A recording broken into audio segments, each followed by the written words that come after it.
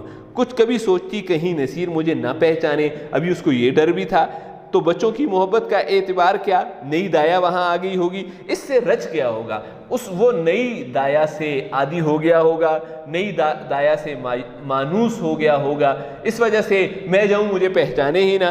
یہ خیال اس کے پیروں کی، جب وہ یہ سوچتی تو یہ خیال اس کے پیروں کی میں زنجیر بن جاتا، وہ نصیر کے پاس نہ جاتی کہ اس طرح تو مجھے بہت دکھ ہوگا۔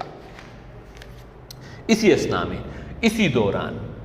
اسنا میں حج کے دن آ گئے اور محلے میں کچھ لوگ حج کی تیاریاں کرنے لگے۔ عباسی کی حالت اس وقت پالتو چڑیا کی تھی۔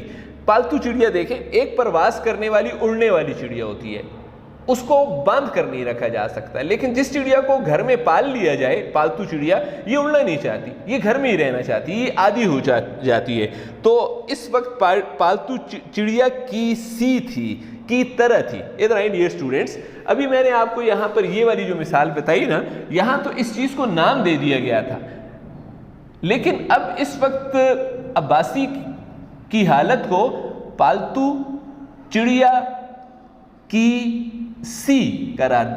جیسے قرار دیا۔ یہ سی حرف تشبیہ ہے، جب سی استعمال ہوگا ڈیئر اسٹوڈنٹ تو پھر حرف تشبیہ ہوگا، تو اس کو ہم استعارہ کا نام نہیں دیں گے، اس کو تشبیہ کا نام دیں گے۔ یہاں میں نے آپ کو استعارہ اور تشبیہ کا فرق بھی واضح کر دیا ہے۔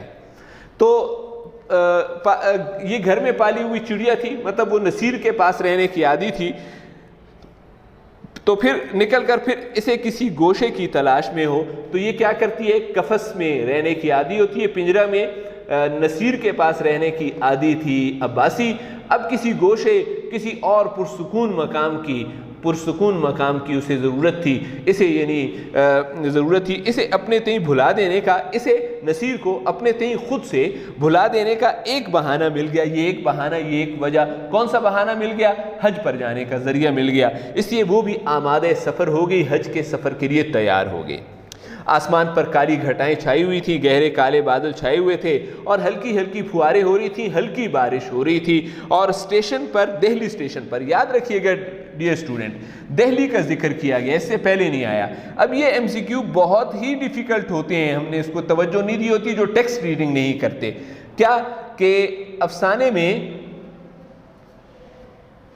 کس شہر کا ذکر ہے، تو ظاہر ہے لاہور ہم یہ لاہور سمجھیں گے، ہم کراچی سمجھیں گے، لیکن وہ ذکر جو ہے وہ دہلی کا ہے، تو دہلی کا ذکر ہے۔ دہلی اسٹیشن پر زائرین زائر کی جمع ہے، زیارت کرنے والے، حج کے لیے جانے والے زائرین جو تھے ان کا ایک ہجوم تھا، کچھ گاڑیوں میں بیٹھے تھے، کچھ اپنے گھر والوں سے رخصت ہو رہے تھے، چاروں طرف ایک کوہرام سا شور برپا تھا، اور نصیر اس وقت یہاں ہوتا، اس وقت بھی اس کو عباسی کو نصیر کا ہی خیال ہے تو بہت روتا، میری گود سے کسی طرح نہ اترتا، لوٹ کر ضرور اسے دیکھنے جاؤں گی، حج سے جب واپس گئی تو یا اللہ کسی طرح گاڑی چلے، گرمی کے مارے، گرمی کی وجہ سے کلیجہ بھنا جاتا ہے، بہت زیادہ تکلیف ہے۔